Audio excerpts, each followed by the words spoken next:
Welcome to the True Community Call, focusing on the apparel industry. My name is Stephanie Barger. I'm a director for True with Market Transformation and Development. We will be sharing this webinar along with many of our other resources at USGBC. We also have a YouTube channel and then our article page on our True website. So welcome everyone. I know many of you might be in the apparel industry, but many of these things can also be applied. I'm going to go over the True components that are critical not only with the apparel and retail industry, but all industries. I'll introduce our speakers and they'll provide their presentations, and then we will have Q&A at the end. I'll also review some of our exciting upcoming events. So we really want to start with redesign. Like many products, we need to think about redesigning all of our clothing so that it can be circular. It can close the loop. And so our experts today will show us how we're rethinking the apparel industry, focusing on reduce and reuse and going beyond recycling. And I think it's important that when we're talking about the apparel industry, it's not just the clothing, but all the packaging that goes along with that clothing. And then really focusing on what drives True. True is not your waste management. And I encourage all of you to read zero waste as material management, as commodity management, because what True really does is creates that new economy that supports zero waste, circularity, and closed loop. And today our experts will share how they are working upstream with their supply chains and really focusing on what they're purchasing. And they're involving all their employees in leadership. So everybody is participating in making the business case for saving and making money. I'm just going to share a quick example. This is Cintas. They've done a good job getting their North American facilities and beyond certified. And just a simple example, arms. And so this is one of their biggest wastes. And so they were able to work with a local clothing company to repurpose these into rags and to make mattresses. And it's about community. And that's what our speakers will showcase today. It's reach out beyond your own four walls and see who you can bring in and build up new businesses in your community. And then reviewing our zero waste rating system. We always want to go back to this because this is a start is, go through this and see where your strong points are and where you need improvement.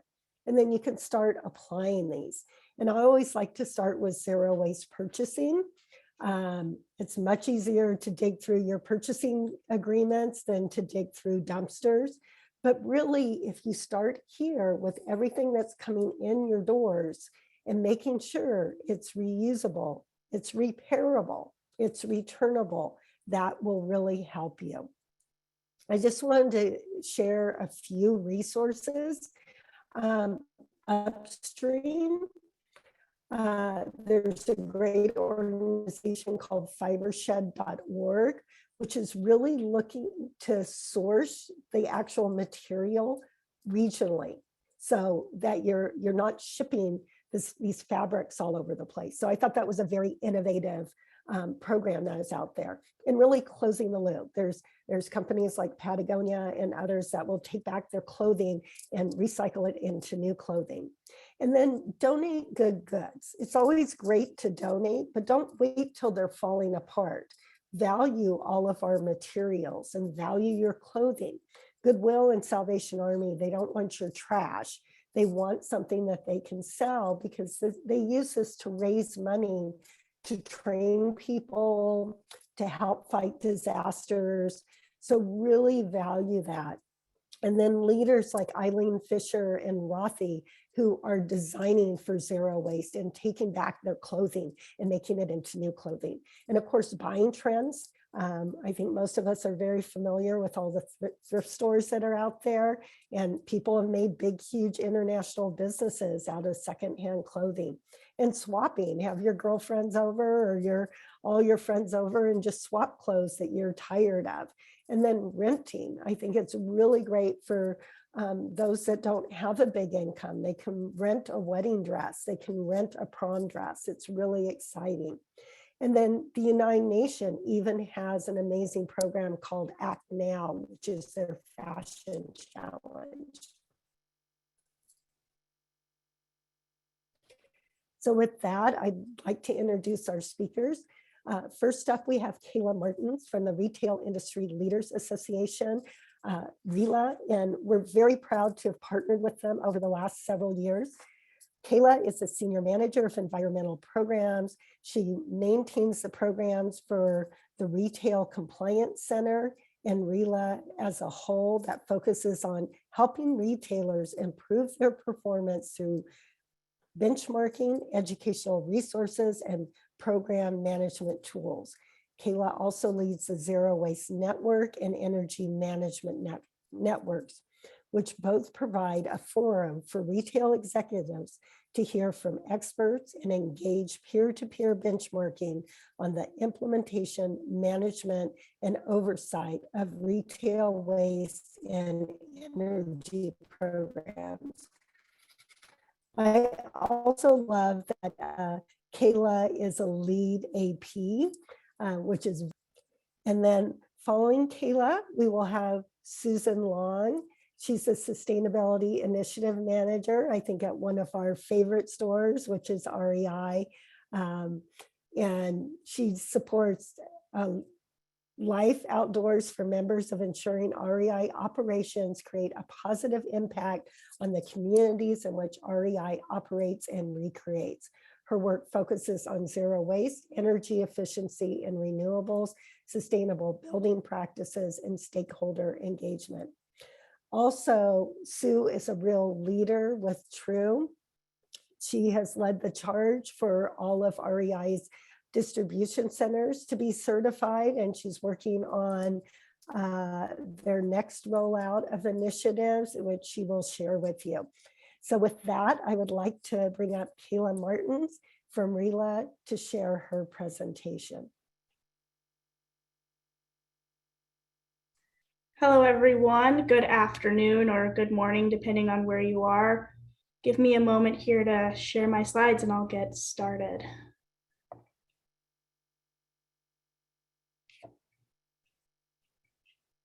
Can everyone see my screen? My slides, you can see them? Perfect. Well, thank you everyone for joining today. And as mentioned, my name is Kayla Martin, Senior Manager of our environmental programs in the Retail Compliance Center here at Retail Industry Leaders Association, or RILA for short. I'll start by giving a brief overview of RILA, including the makeup of our membership and some of the activities and projects we've worked on related to sustainable packaging, the apparel industry, and touching on some of what Sue from REI will share. We've partnered with them quite a bit, so happy to showcase our partnership there. Sustainable packaging has been a big area of interest for our retailers, specifically those in the zero waste community, and so I'll focus on that today. So jumping right in, it's easiest to introduce, it's easiest to introduce RILA and who we are by showcasing the brands we represent. So you'll see on this slide here, there we go. You'll see the companies that we mean when we say Retail Leaders and Retail Industry Leaders Association. This is a pretty purposeful list, so we actually only work with the largest retail companies in retail sectors such as automotive, grocery, apparel, drug and pharmacy, and discount stores. There's a size threshold to the retail companies who can join as members, and that's very purposeful, as so much of what we do is oriented around peer communities, which I'll share more on in my upcoming slides. A fair portion of what RILA does as an overall organization is on the advocacy side and engagement with federal and state governments. We are based in DC for that reason. Within RILA, we have over 60 member committees that work with leading executives to network and share information on leading practices, operational challenges, and industry trends.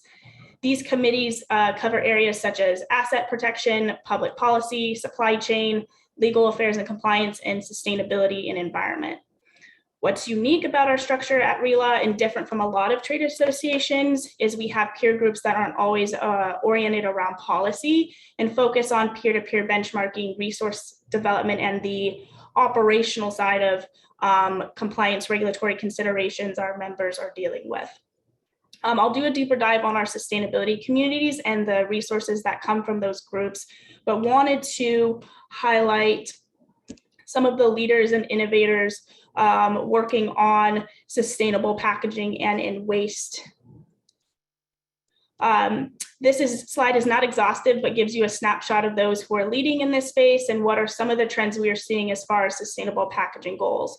REI will talk a lot about their zero waste journey and what they're doing in sustainable packaging, but similarly, VF Corporation has focused on elimination of single-use plastic packaging and several others. VF, for example, announced their public goal to eliminate all single-use plastic packaging by 2025. Retailers like Lululemon are focused on the reduction of single-use plastic packaging, committing to reduce such packaging by 50% by 2025. And then looking at retailers like Nike, Walmart, Target, they're focused on things like recycled content, recyclability, compostability, and reusability of packaging. Walmart, for example, is looking to have 100% recyclable, reusable, or industrially compostable packaging in all their private brand products by 2025. Again, this is just a snapshot of some of our retailers who are working on sustainable packaging, but this is a growing space and we're seeing many retailers incorporating sustainable packaging into their goals and programs. At RILA, we have a couple ways we are engaging with retailers on sustainable packaging. I'll go through each of these in more detail, starting with our ongoing discussions and benchmarking with members. RILA's sustainability communities, which you can see here, have expanded quite quickly over the last several years. Many of these groups, such as the energy, zero waste, and ESG, or environmental social governance, are less than 5 years old, with the ESG community starting its first full year this year. RILA and its members understand the growing landscape of sustainability and in how each of these groups, there's important sustainability and compliance implications. One of the biggest trends we have seen is the transition from voluntary sustainability programs to regulated policy measures, bringing many of these RILA communities closer together with overlapping topics. Our zero waste community is where we discuss and generate ideas around waste, including sustainable packaging, and we have several apparel retailers there. That community is composed of leading retail waste management and compliance executives who are working to improve materials management and eliminate product and packaging waste throughout their supply chains, their distribution networks, and facilities. And as the retail industry moves forward on a path to a more circular economy, this community seeks to provide a forum for those zero waste executives to hear from experts and engage in that peer-to-peer benchmarking on the implementation, management, and oversight of their retail waste programs. In addition to our communities, our Retail Compliance Center is a public portion of RILA and focuses on developing resources such as tracking matrices, webinars, fact sheets, and more related to sustainability and environmental compliance. And I'll highlight those resources in upcoming slides. The most direct project the zero waste community at RILA has been working on over the last year or so, and most relevant to the apparel industry, is this sustainable packaging project. It was requested from our members to understand what sustainable packaging strategies are being deployed by retailers, as well as considering what the future needs might be for packaging and retail supply chains to better enable sustainability. REI has been a huge partner of ours in this project and really helped get it off the ground and participated in many of these workshop calls listed here. We started by launching a survey among our members to understand the barriers that persist for sustainable packaging. From that, we then focused in on LDPE film, as that is a material used in many retail packaging applications. So just pausing there, much of what I'll discuss moving forward is using LDPE film as an example, or more specifically, poly bags or carry-out bags. From our survey, we found that many are setting their first ever sustainable packaging goal. I highlighted a couple retailers in their goals earlier, but these goals cover strategies such as elimination and reduction and alternative material use. We also learned that cost was the most common barrier in implementing sustainable packaging strategies. If you're looking to change materials, for example, going from plastic to paper, there could be a higher cost for using paper despite the elimination of plastic. So there's always trade-offs to consider when implementing sustainable packaging. From our survey, we also found that many do use individual poly bags for their product packaging, and the product is usually pre-bagged by the supplier and isn't removed until it hits the store or by the consumer. REI will showcase how they've been able to eliminate individual poly bags and really be a leader in this space. In thinking through trade-offs of eliminating or reducing poly bags for other retailers, many indicated that poly bags were useful in protecting their product from getting dirty or damaged and its ability to move through a distribution center.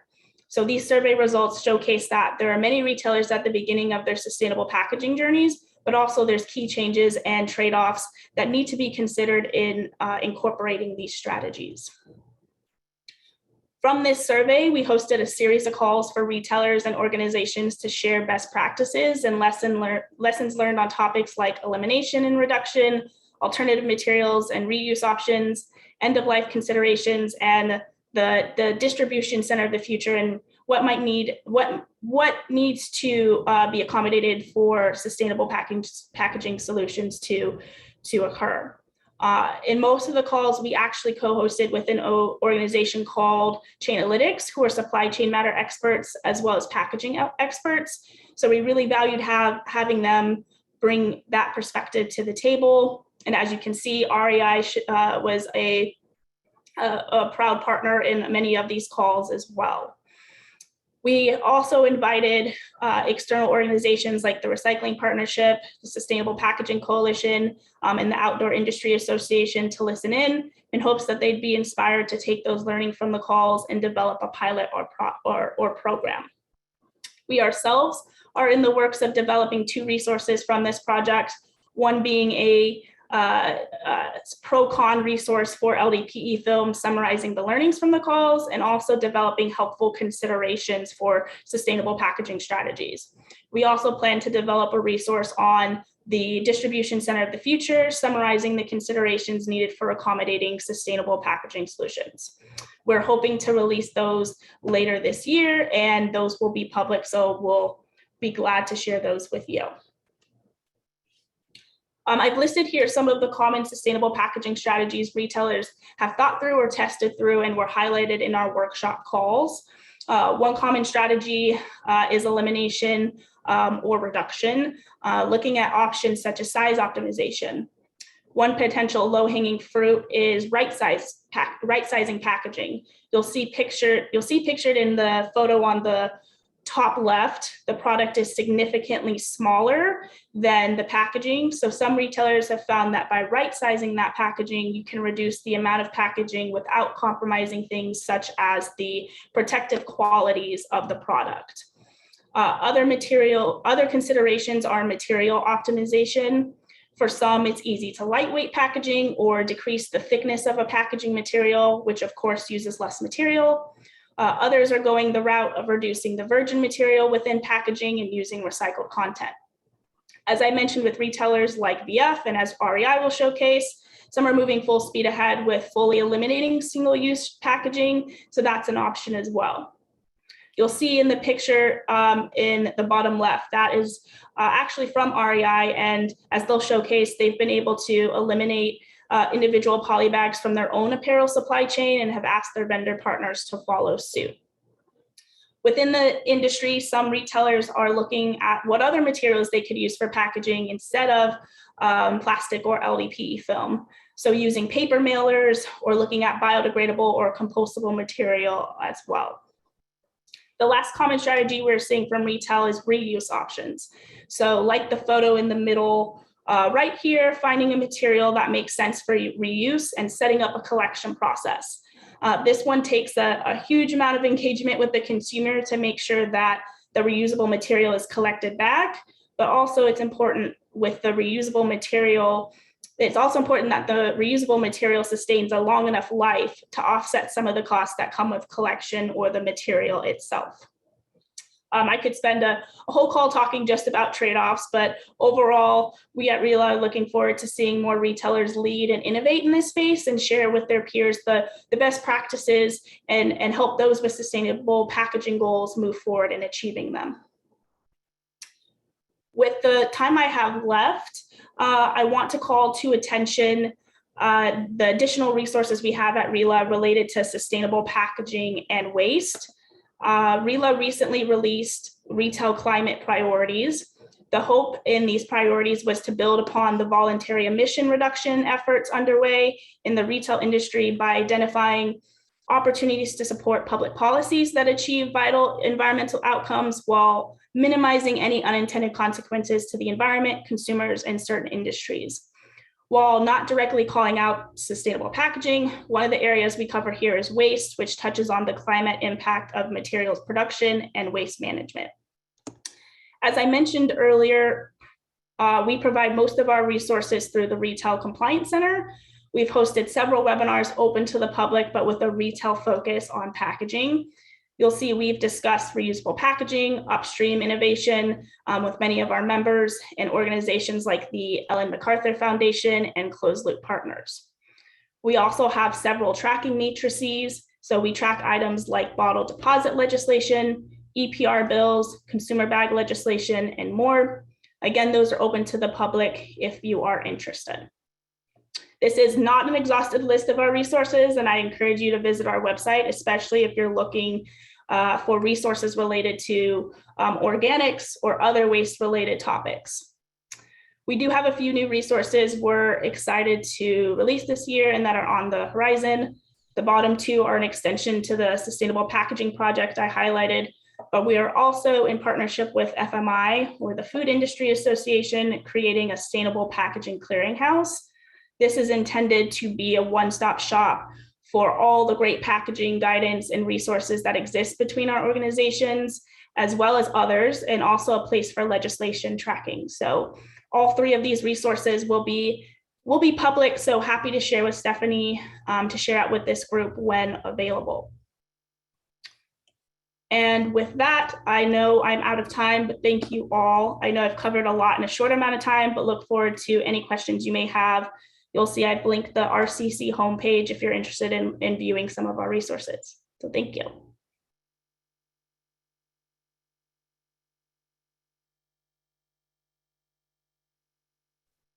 Great, and we're bringing Sue Long up next. She will be sharing her screen. And just want to thank Kayla and RILA for all the amazing work that they are doing. It's truly an honor to be a partner with them and ride on their coattails of what they are doing. So Susan is bringing up her screen, and Sue, take it away. All right.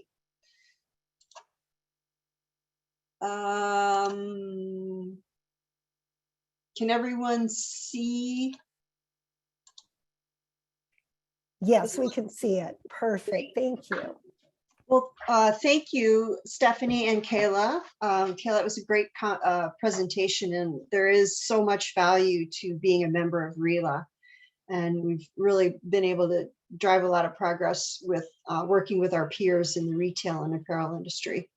What I'll talk about today is more focused along REI's path to zero waste in the work we're doing with True and the benefits that we have found by working with the True system. And I'll talk a little bit to start about our sustainability commitments overall, and then talk about our zero waste journey and some challenges and next steps that we're looking towards for achieving our goals. So REI is Recreational Equipment Inc. If you aren't familiar with us, we're the largest specialty outdoor retailer in the US, I believe, depending on how you define things. We are uniquely a co-op. We're certainly the largest co-op. That means that we're owned by our members.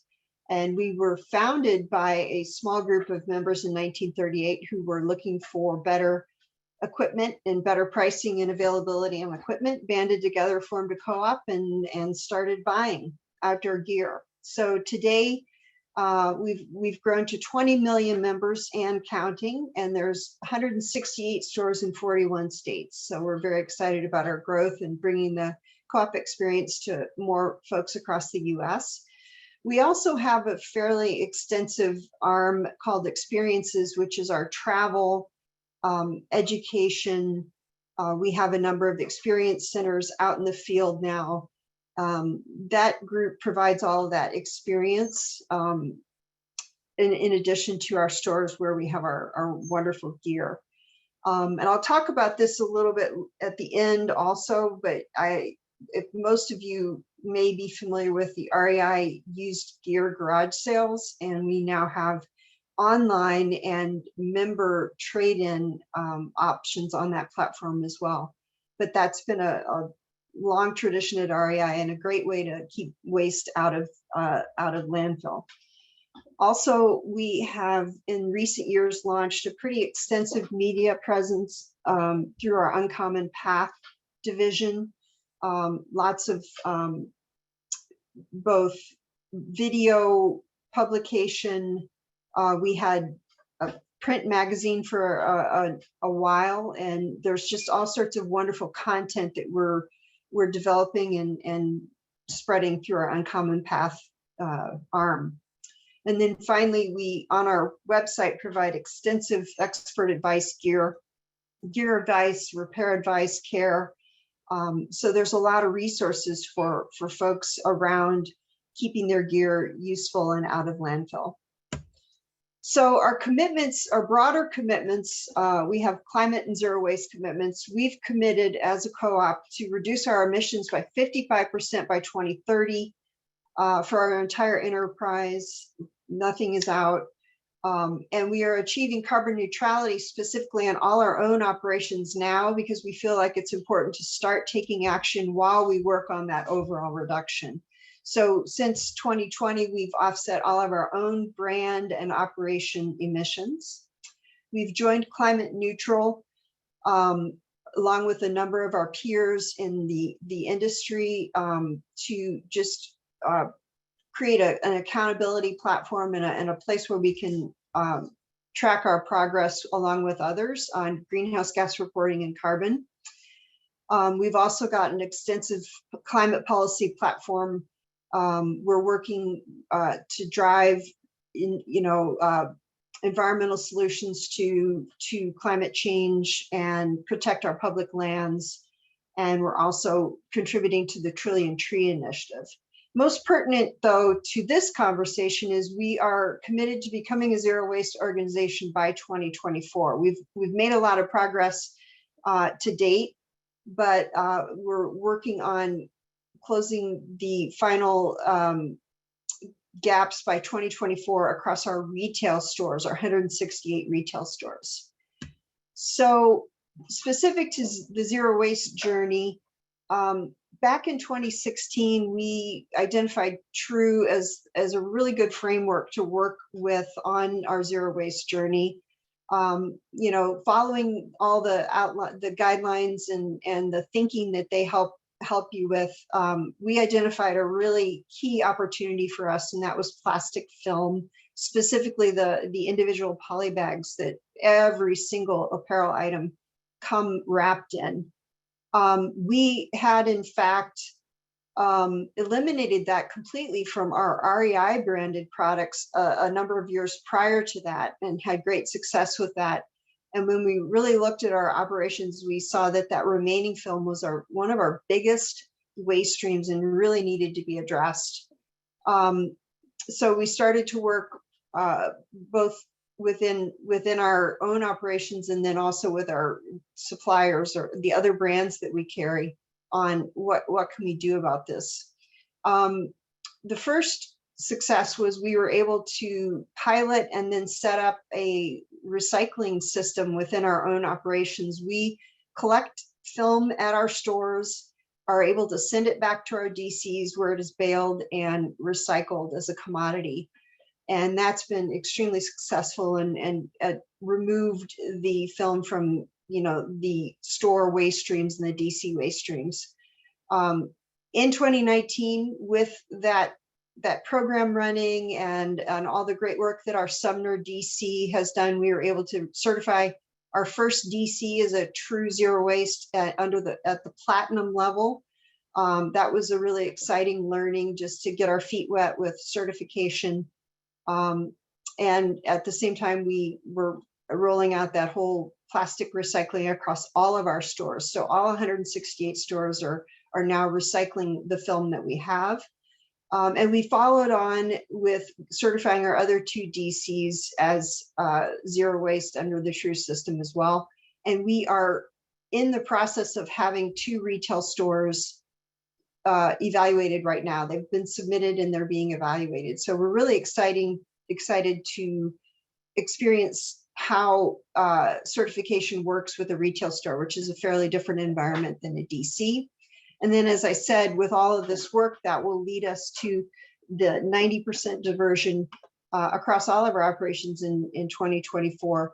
We are at that, of course, with our DCs, but retail is a little bit more of a challenge, and we're making great progress there. So why did we think TRUE was a good system to partner with?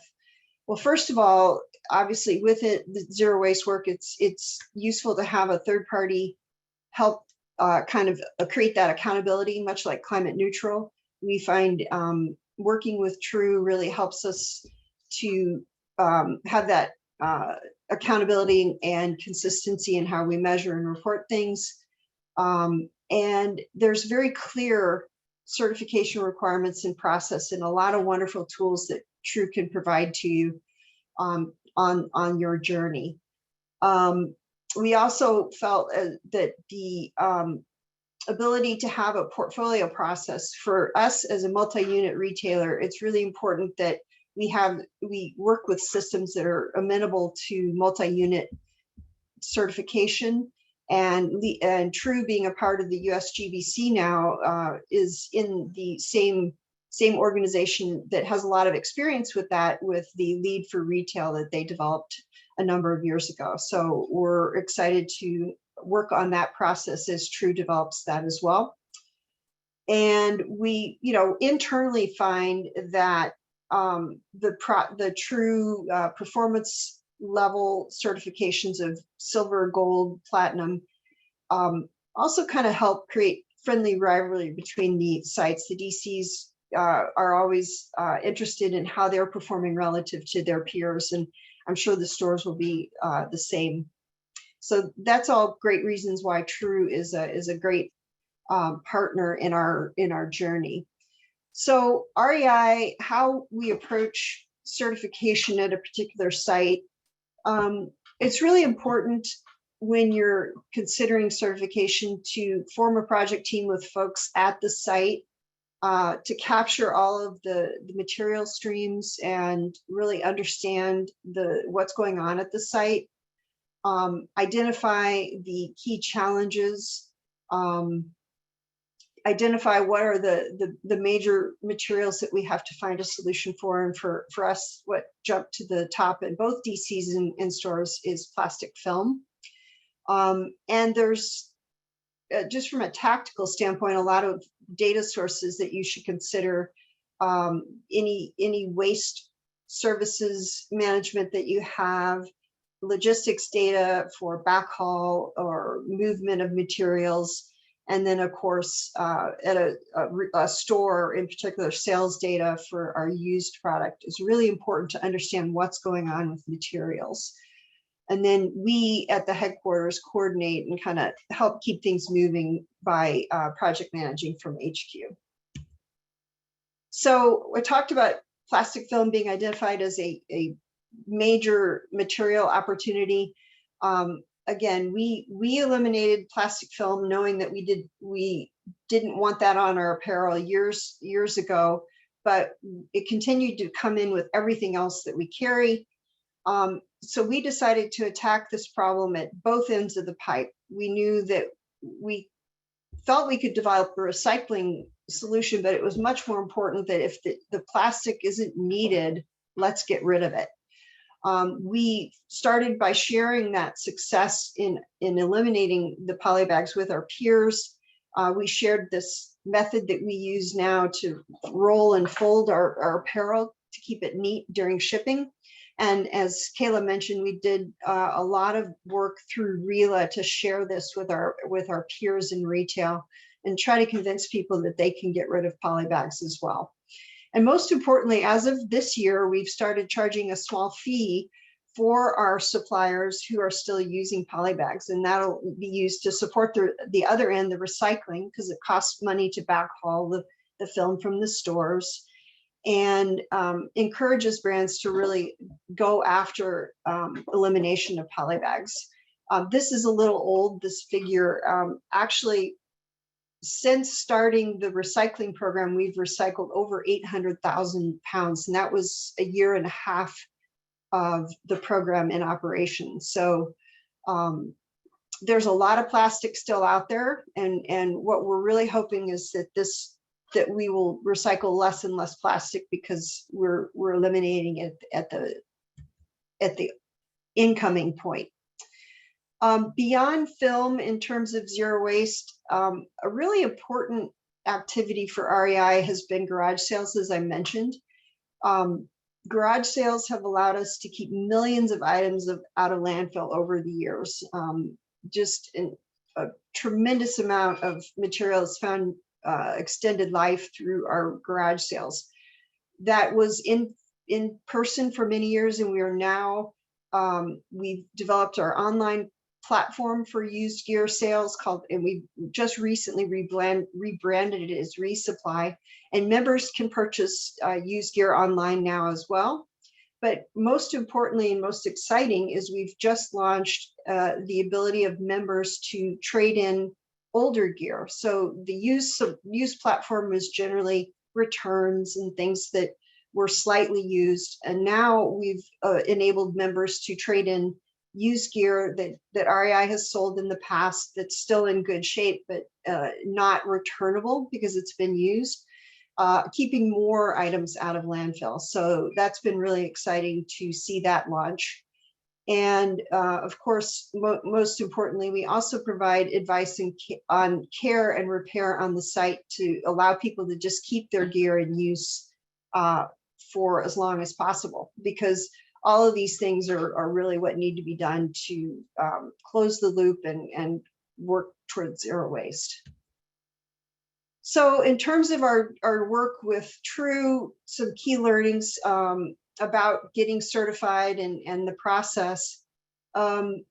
There's a lot of corporate level, particularly for a retailer, multi-unit retailer, there's a lot of corporate level policies that are common across sites that allow you to certify a number of sites together. They can be used for multiple credits. So there are programs that address a number of different credits in the True system. And it's really the most critical is that it's crucial that you think of innovative solutions for difficult materials like film.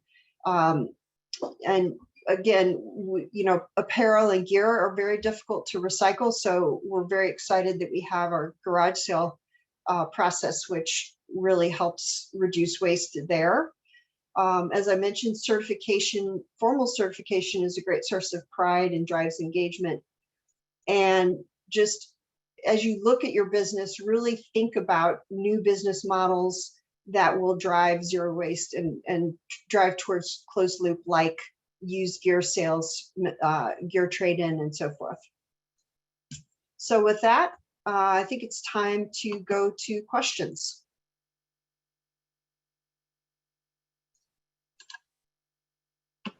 Great, thanks so much, Sue. I'm going to go ahead and share my screen. And then what I think, one of the things I really want to point out is how important these templates are for really addressing any issue, whether it's you're an apparel company or any type of company. So these are really valuable. One of our other partner companies is Rothy, and I will share a presentation they did with the National Zero Waste Conference in December, how they're really showing how to design for a closed loop circular and working on that. With that though, I do want to ask both Sue and Kayla, we focused a lot on the packaging, and I think that's so important because when we're talking about apparel, we're usually talking about the cloth, but all this excess packaging that can easily be eliminated and find innovative solutions that are not only changing your business, but the whole industry. So I'm wondering, Sue and Kayla, if you could share anything about the actual clothing that you're working on and or any of your vendors or partners are working on. So I think being a retailer, we probably have more direct experience with this. And Kayla, if you can supply any examples from others that you know of, that's also wonderful. What REI is doing is obviously we're looking at reducing our impact, and along with the work we're doing on waste and so forth, there's a great amount of work going on in carbon. And for our footprint, and like many retailers, it's over 90% what we call scope 3, and a great deal of that is the things that we sell. And so we're working really hard for ourselves and with our brands that we carry on reducing the impact of those materials, using better raw materials, using recycled content. And we're going to need to continue to look up our supply chains to minimize waste. There's a tremendous amount of waste through the production of a piece of apparel, from the raw materials, either the cotton or the synthetics, through thread, through fabric, to cutting and sewing the item. So there's a lot of opportunity, and we're working with our suppliers, and I know all of the brands that we carry are doing so as well on all of those aspects. I think what Sue highlighted is pretty spot on for what we're seeing with our apparel retailers as well. I think, apparel and textiles is a very tricky space when it comes to zero waste. And I think that's why you see there's a lot of folks focusing on the packaging side of it. But we also, from a policy aspect, are starting to see snippets of textile regulations popping up. So I think that, again, we're moving into a space where some of these voluntary sustainable programs might be, pushed into policy aspects here soon. Great, thank you. And Susie Vincent is handling our Q&A. Do you want to share some of those? And if you're thinking of any questions for our panelists or True in general, please put them in there. Hi, everyone. Thank you, Stephanie. And again, Kayla, Sue, thanks. This was such a great presentation, good content, so many awesome resources out there. There was one question here that says, are there any cases you can share where companies collect and reuse packaging from their consumers and the apparel industry? So I know as we move to this circular economy that, there might be take back centers and things like that that the retail stores can play into. So I'd love to hear some examples of that from both of your sides. Sue, you're nodding, so let's hear what REI is doing. And then Kayla, if you have more examples from other companies that are members, we'd love to hear that as well. Well, I'm just concurring that we need to look at this. We are certainly always looking at reusable packaging solutions. There's a lot of that going on, obviously, where you have a model where things are sent back, the clothing rentals. There's a number of companies that are using reusable packaging, and it's a natural where you know you're going to have a two-way shipment. And so we're really interested in that and seeing how we could implement that for what are predominantly one-way shipments, where then the packaging would have to come back somehow, whether it be shipped or dropped off at a store. Great, thanks. I think what I'll flag as far as reusable packaging, some on the line may be familiar with Closed Loop Partners Beyond the Bag program, and I can drop some links after, but the Beyond the Bag initiative from Closed Loop Partners was intended to look to identify innovative ways to eliminate and reduce plastic bags. So they had a challenge among creators to come up with unique and scalable solutions. And so I know CVS, Target, and Walgreens recently piloted reusable bags at their stores from different companies who won that challenge. And I think the next steps there are to see where those could be scaled nationally. And I think on the apparel side, TJX is a sector lead there. So I imagine that we're going to see more popping up in this space from that Beyond the Bag initiative. And I'll also drop a link to, we hosted a webinar with CVS Health on their reusable packaging program, which is an extension of the Beyond the Bag. So I'll drop that in case folks are interested in looking at that. Great. And I'll just share a couple others from outside the apparel industry, but Earth Friendly Products, Ecos, is a real leader in this. So when they receive cardboard packaging in from their vendors, they actually cut it up and use it as inserts when they're sending out to their customers. So it's saving them a lot of money.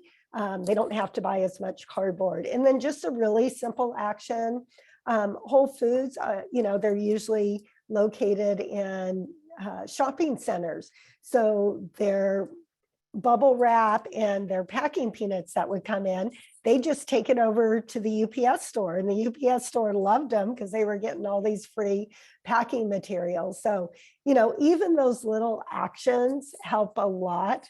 And I really think both Sue and Kayla set up a great template for us to look through any problem material or any process that we want to look at.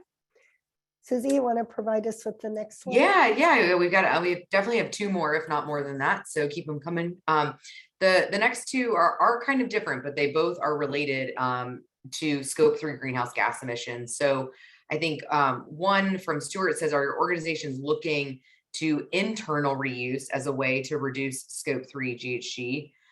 So that's probably one I'll have Sue, you take, but then Kayla, and there's this kind of follow-up that says, in general, when organizations have carbon goals, are you seeing them include the products and packaging in their Scope 3 boundary? And so really great, as we're narrowing on those Scope 1 and 2, how are we now attacking, this Scope 3? Sure. So just to set the stage, we do include all of our own product and the product from the 1,000+ other brands that we carry in our footprint. We estimate that for those brands, and we're working really hard to partner with those organizations to get more specific information from them, to get the footprints as they complete their product footprints, to share those with us so we can get more and more accurate figures. But we do look up into our supply chain and footprint our own co-op brands products. And in terms of internal reuse, the interesting impact of selling used in carbon accounting is that the methodology that was currently being developed assigns most of the manufacturing carbon to the first sale of the product, and the carbon involved in resale is about the processing carbon to move the product around to get it ready to resell, any cleaning and so forth that goes on. As a result, used products have a much lower carbon footprint than do new. So that's exciting. As our business grows, that will allow us to, you know, grow our revenue with less carbon intensive dollars. That's awesome. I also just think, you know, kind of more related to True is the warm model. So as you're counting your GHG impact of the materials in your facility, that of course, if you have some reuse and you're using those higher and better uses, you could kind of be putting that in there as well to see the savings that you have from your GHGs. So over to you, Kayla, on maybe if you've seen any of your member organizations put products or packaging into their scope 3 boundary. Yeah. I'll start by saying that generally we're seeing with our members and then the top 100 other retailers that about over 60 have some sort of carbon greenhouse gas goals. So that's great. But for a lot of them, it's scope 1 and scope 2.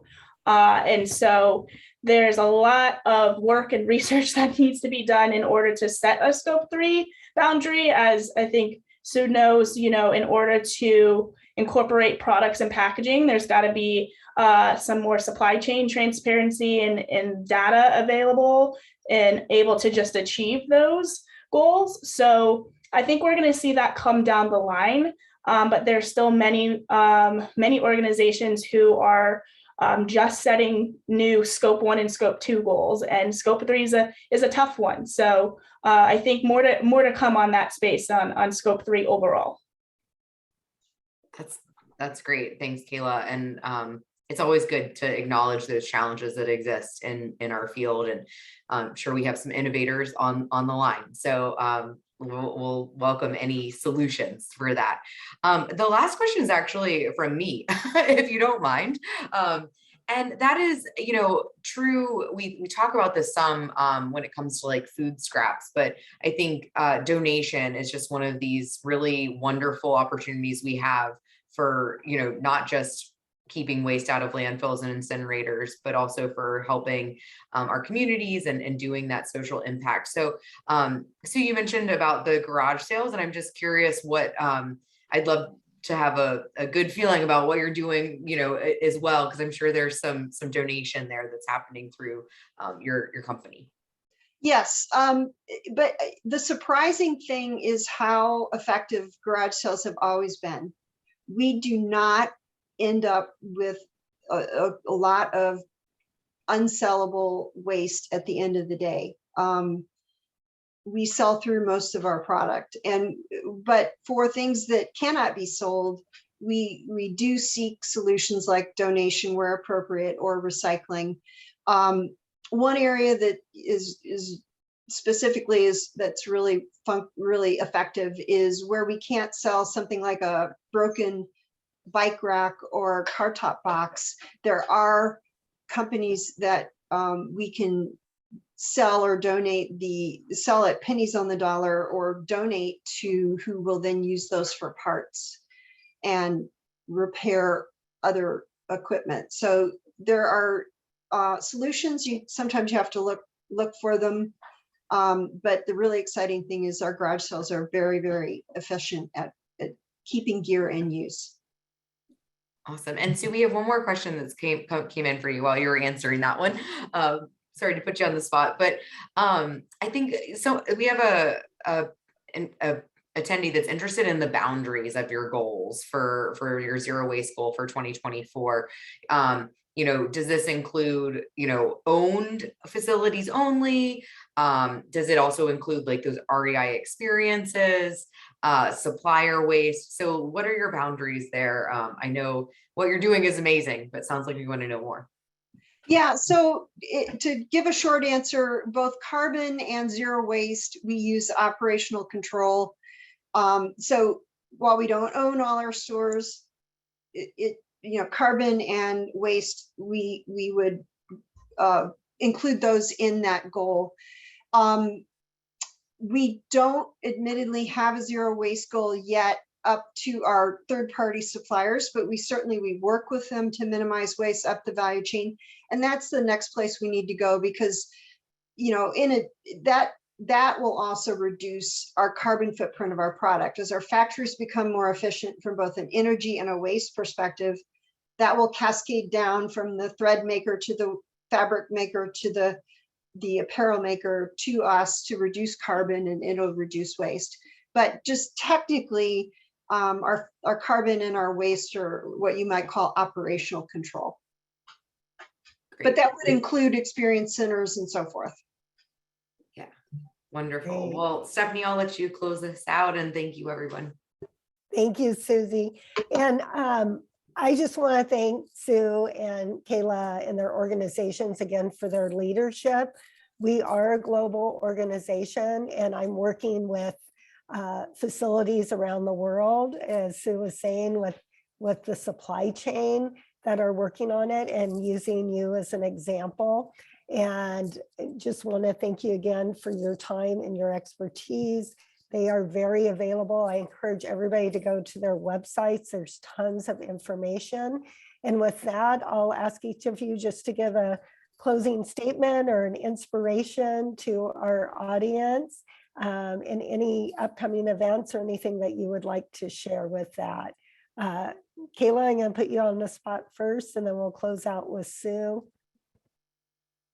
Yeah, I think I'd share, you know, the sustainable packaging journey, or if you're looking to eliminate, reduce, or reuse in the apparel industry, it's all about a journey. There's going to be ups and downs. It's not going to be all perfect, but you know, there's plenty of other folks and members, REI, who I think can really help with resources and really help with best practices. And I think that's something we all should lean on is each other, and really focusing on the best practices that exist out there, and not duplicating work, but really working to find what's right. Great, thank you. Sue? I would just say that there is just growing opportunity to reduce waste, address these issues. There's innovation happening with textile recycling and other types of recycling. There's policy coming into place that's kind of encouraging and pushing that. So just keep looking for solutions, look for partners that can help you with challenges. And I'm just encouraged with all the innovation that's happening that's helping with those challenges. Great. And I think also just the awareness, you know, we used to just buy and consume. And now we're very aware of that impact, and thanks for you. So we appreciate so much your time, your sharing. They're around for more. And as we all say, zero waste is a journey. So we're just going to keep growing and achieving more as we go along. And with that, we do have several upcoming events. You can always go to our website. We have another True Community Call coming up in May that will focus on the packaging industry, and then another one for the construction industry. We also have Greenbuild 2022, which will be on the West Coast again. It will be in San Francisco. And we have many Greenbuild programs that are happening around the world in our USGBC Live. Also, I encourage you to go to our website to learn about all the new resources we have. We're trying to make True as easy as possible to implement into your company. And so we have our planning tool. We have additional guidance on how to calculate your diversion. We have sample applications. So no matter where you are at in your journey to zero waste, we are here to support you. I want to thank all of you for joining today and for all of your efforts, and have a beautiful rest of the day. Thank you so much.